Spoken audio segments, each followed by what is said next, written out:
അസ്സലാമു അലൈക്കും വറഹ്മത്തുള്ളാഹി വബറകാതുഹു.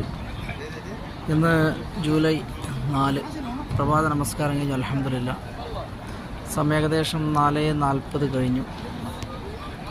എന്തായാലും അള്ളാഹുവിൻ്റെ മഹനീയമായ ഭവനത്തിൽ ഇന്ന് പ്രഭാതത്തോടടുക്കുന്നു. പ്രഭാതം കഴിഞ്ഞു. എന്നാലും വെളിച്ചം വന്നിട്ടില്ല, ഇരുട്ടിൽ തന്നെയാണുള്ളത്. എന്തായാലും റബ്ബിൻ്റെ അനുഗ്രഹം ഉണ്ടാവട്ടെ എല്ലാവർക്കും. ഈ വീഡിയോ കാണുന്ന എല്ലാ കുടുംബാദികൾക്കും സന്തോഷവും സമാധാനവും ഒക്കെ അള്ളാഹു നൽകട്ടെ. അതുപോലെ നമ്മുടെ എല്ലാ പ്രയാസങ്ങളും ബുദ്ധിമുട്ടുകളിലൊക്കെ അള്ളാഹു അറുതി വരുത്തി സന്തോഷമുള്ള ദിനരാത്രങ്ങൾ അള്ളാഹു നൽകട്ടെ. ആമീൻ യാ റബ്ബൽ ആലമീൻ. എല്ലാവർക്കും ഇന്നത്തെ ഈ പ്രഭാതം മഹത്തരമായ ഒരു പ്രഭാതമാക്കി അള്ളാഹു മാറ്റിത്തരട്ടെ. അതുപോലെ നമ്മുടെ മാതാപിതാക്കളിലും മക്കളിലും കുടുംബാദികളിലും ഒക്കെ അള്ളാഹു അനുഗ്രഹങ്ങൾ വർഷിച്ചു തരട്ടെ. ആമീൻ യാ റബ്ബൽ ആലമീൻ. റബ്ബിൻ്റെ എല്ലാ കടാക്ഷങ്ങളും നമ്മുടെ കുടുംബങ്ങളിൽ വന്ന് നിറയട്ടെ എന്ന് പ്രത്യേകം ദുആ ചെയ്തുകൊണ്ട് അസ്സലാമു അലൈക്കും വറഹ്മത്തുള്ളാഹി വബറകാതുഹു. ദുൽഹജ്ജ 27